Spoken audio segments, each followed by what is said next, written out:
everybody. It's Maggie Mulhern. I am here with the Frank the Barber. We are at the Connecticut Barbers Expo.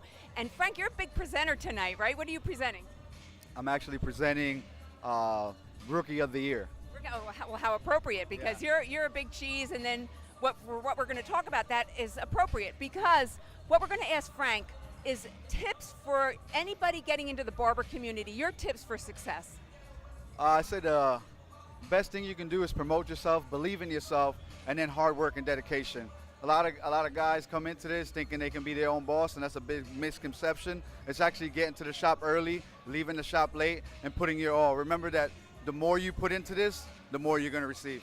Oh, I love that. So elaborate on some of those. Like which just getting started, do people not put enough into it in the beginning, or they don't put in enough hours or training? I feel like what happens is they come into the industry and they're hyped up, ready to go out of school, and then they think it's pretty easy.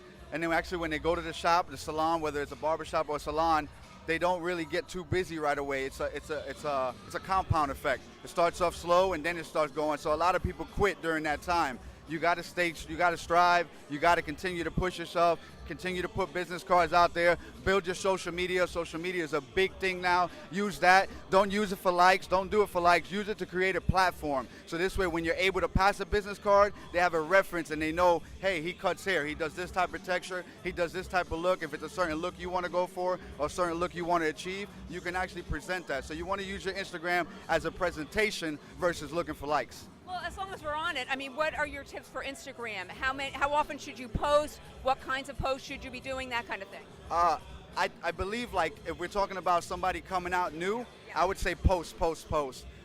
Remember that you're creating a network. The more you have on your network, the more people want to see. It's different when you're in the industry for a while, then you kind of lean back and you start to present better content. And you can invest that money into cameras and getting more photography-wise and doing all this stuff into it. But when you first come out, you want to put out the most content you are, tag local bars, tag local areas that you're in, and then just go around, like people's pictures. Because once you have the content and the display, like a tattoo artist, you go in, this is the art, you see their work. Once you have the work to display all that content, then you can go just liking people's page. Don't be scared to DM somebody and be like, hey, I love your hair, I would love to cut it. They're going to actually look at your profile and go, wow, he does cut really nice hair, and boom, you might have a future clientele. All right, so you're affiliated with Babyless Pro, correct? What is your title with them? I'm a lead educator with Babyless for Barbers. Okay, and how has that helped you? Is that something that people should aspire to get on a team? I would say there's steps to everything. Yeah. So I would say take baby steps, don't rush it.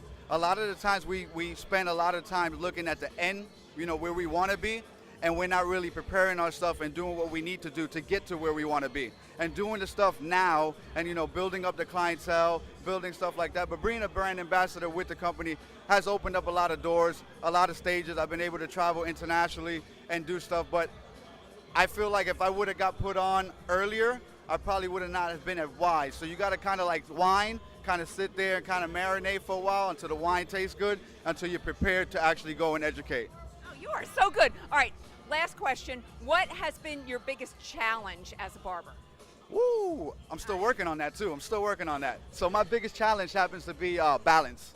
Creating a balance between family, clientele, and actually traveling. And I think that's going to be the biggest challenge for anybody coming into this industry, is that you put so much into this that there's really no time for anything else. This happens to be, in order to be successful, you have to make this your main priority. And a lot of family members might not like that. A lot of friends might not like that. You might lose a lot. But right now, my biggest challenge is actually taking that and mixing that together and fixing my priorities and putting them to where it be, so I get an equal balance. Oh, that's so great. And all the yellow is because I lied. That wasn't my last question. The other one. Yellow, I'm from Florida, so it's a bright, sunny state, so I decided to do yellow today. All right. And also the gold clippers. The gold clippers. Oh, we should look at this. Check out these gold clippers. That's so cool. They're being launched today? They're being released tomorrow. At the CT Barber Expo. And I heard that we all go home with one tonight, right? Is that true? It's a possibility. I don't know. Well, you know what? I'm going home with one no matter what.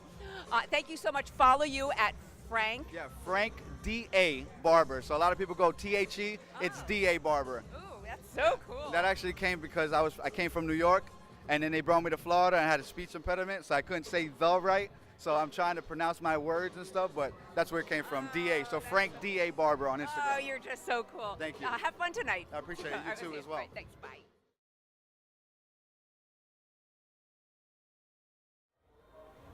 Hey everybody, it's Maggie Mulhern. I am here with Victor Fontanez. We are at the Connecticut Barber Expo. It's May 2019, and what's really cool about Victor is that he is the youngest person up for an award, and he's also on the Babylist Pro team. We were talking about how to best pronounce it, and you say Babylist. Babylist. So what's the award that you're up for? So the award I'm up for is the Rookie of the Year, which is going to be for the most newcomer people into the industry that's making an impact so far. And I'm up against 4 or 3 other amazing nominees. And I'm definitely the youngest up there. I just turned 20 in April. So it's a blessing to be here. I'm definitely grateful for it. All right, so before we get any farther, how do we follow you? So if you guys want to follow me, you can check out my work on Instagram at Vic Blends, VICBLENDS. All right, the important stuff. Okay, how at age 20 you get to this point of being on a team and to be up for an award? So I would say that the biggest thing that has helped me through my success has been willing to give up who I was for who I was going to become, especially at a young age. I always preach sacrifice to my younger generation and everybody around me, that you have to be willing to give up the little things that we're looking for right now for what we're going to become in the future. So being young at my age, being 19, 20, trying to get into this industry, of course there were a lot of distractions through my peers of going out to parties, wanting to drink, have fun, and do most things that my peers would want to do on their weekends rather than staying in, reading books, studying my craft, practicing, being in the shop, going to school, making a sacrifice to go to barber school and follow my dream before going to chase a degree like most people were my age. I made that sacrifice early on. I knew what God had planned for me. I knew what I had ahead of me in my future, and I made the sacrifice early on. I dedicated, I manifested in everything I was going to do. I spent every day 24/7 grinding on my craft. I spent every ounce of blood, sweat, tears inside of me, and I made sure that everything that I was going to speak about would be able to come true. So to anybody that's young out there wanting to chase their dream, I would say to manifest in everything you believe in. Make sure you put 120% in, and if you believe in something higher than yourself, if you believe in being a part of something bigger than your own pockets, I would say to definitely dedicate yourself and manifest in it and truly believe that's going to come true. And if you can see it mentally, you can achieve it physically. All right, first of all, I'm so covered with willies. That was so well said and so eloquent. And it's not like it's a bunch of priests in there. I mean, people, it doesn't mean you can't have fun. I mean, it's a great industry. What are your favorite things about the whole industry?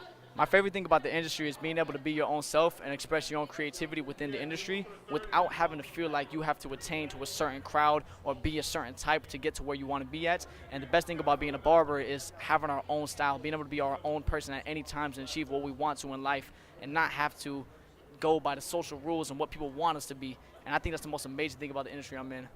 That's so cool.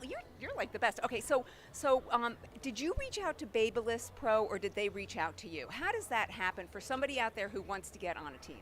So for anybody out there that dreams of being on a team like Babylist, I would say to focus on what you're putting out on social media, focus what you're putting out on the media, focus on everything you're putting out for yourself. What you put out into this universe is what you're going to get back. So for certain companies like Babylist that look for education, they look for speakers, they look for people to present them on a well-established stage, I would say to promote yourself as that. If you want to be a speaker, post videos you speaking.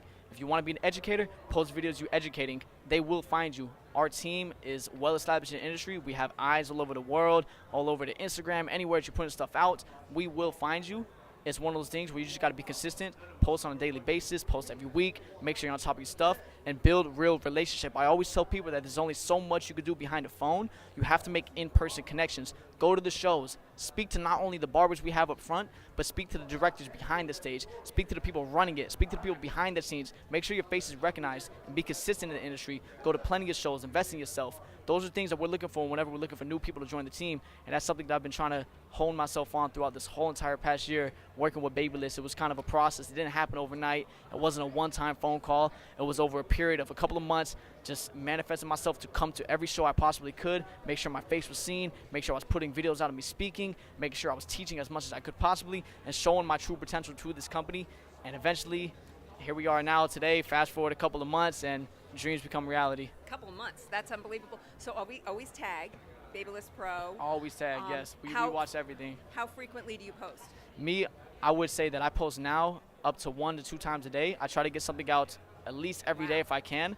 So when I first started in this industry, when I first started my social media, I was posting up to 4 times a day. You got to understand that people look at our social media like TV. They are literally dedicated to your Instagram page and everything you post daily. There's no more TV and cable subscriptions. People want to watch Instagram. So if you could keep them engaged, you can keep that audience, you keep everybody locked in on what you're doing, you're going to grow at a rate as you never thought was possible. Oh, that's so cool. You're the best. Good luck tonight, and congratulations much. on your success at such a young age, 19/20. I mean, it's really cool that you've achieved so much in such a short period of time. Thank you so much. I'm definitely blessed for the opportunity.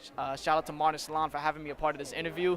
That's definitely an amazing opportunity. I always looked at Mulhern Salon over the past couple of years and was hoping for an interview like this. So, you know what I'm saying? Truth be told, here I am. Again, how to follow you? You can follow me on Instagram at Vic Blends, VICBLENDS. Oh, cool. Thank you so much for this time, and good luck tonight. Thank you so much.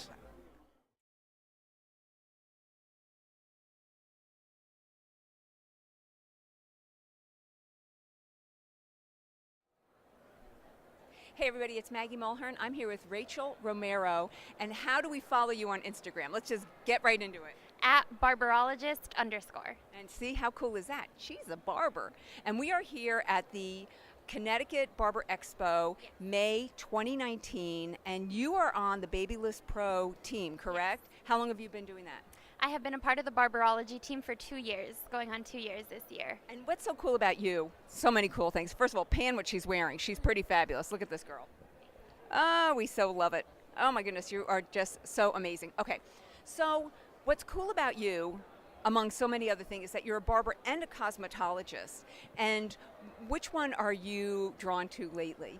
I'm definitely drawn more to barbering. I am dual licensed in barbering and cosmetology, but I have a passion for straight razor and using the straight razor and shaving and everything like that, and that's what led me to getting myself into a barbershop and really getting into that barbering industry. So talk to us about being a woman in this world, in the barber world. Is it tough? Is it easy? Is it fun? Fill us in. You know, it's definitely what you make of it. When I first started, everybody said it was going to be very hard, but I feel like when you know what you want and you're very passionate about it, you're not going to let anything hold you down, whether if it's labels of being a female barber, you know, working in a male-dominant barbershop.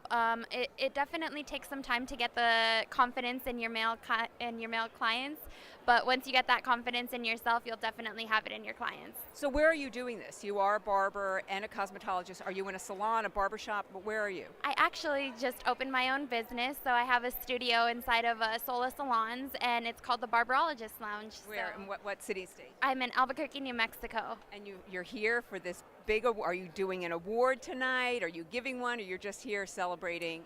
It's the first annual Barber Grammys, so it's very, very big for our community. You know, it's a huge thing to be out here. The Connecticut Barber Expo is the Super Bowl of all the barbering events, so this is the biggest event to be at in the world right now. So that's the only reason I'm here right now. All right, so your tips for women doing this. I mean, what would be your, you know, is it studying more barber things? Just how do you get into the whole world? You know, if it's something that you want to do, I definitely would say get a pair of our Babyless Pro clippers, come to one of our classes, get some education on that, and just start doing it. You know, going to barber school, they're only going to teach you how to use a straight razor if you're already licensed in cosmetology. That's the only thing that separates us, is using a straight razor, and that cosmetologists know how to do nails. So if you want to do fades and that's something that you want to do, you know, I would start doing it, but definitely educate yourself. Education is key, and once you know what you're going to do, you'll be able to get it done. What is your favorite thing to do in the barber world? Shaving, straight razor shaving. I love head shaves, beard trims, face shaves, anything that I can use my straight razor for. Oh, that's so cool. Well, again, we follow you at Barberologist_. Well, it's so nice meeting you. Have fun tonight. Thank It's you. such a great community. This whole barber community is so much fun, and you're great. It is, and like I said, I'm so happy to have Mulhern Salon here. You know, it's awesome to have such a huge stylist here to be able to spread all this love and knowledge and everything of what's going on in the barbering world. Oh, that's so cool. Thanks a lot. Thank you. Appreciate it.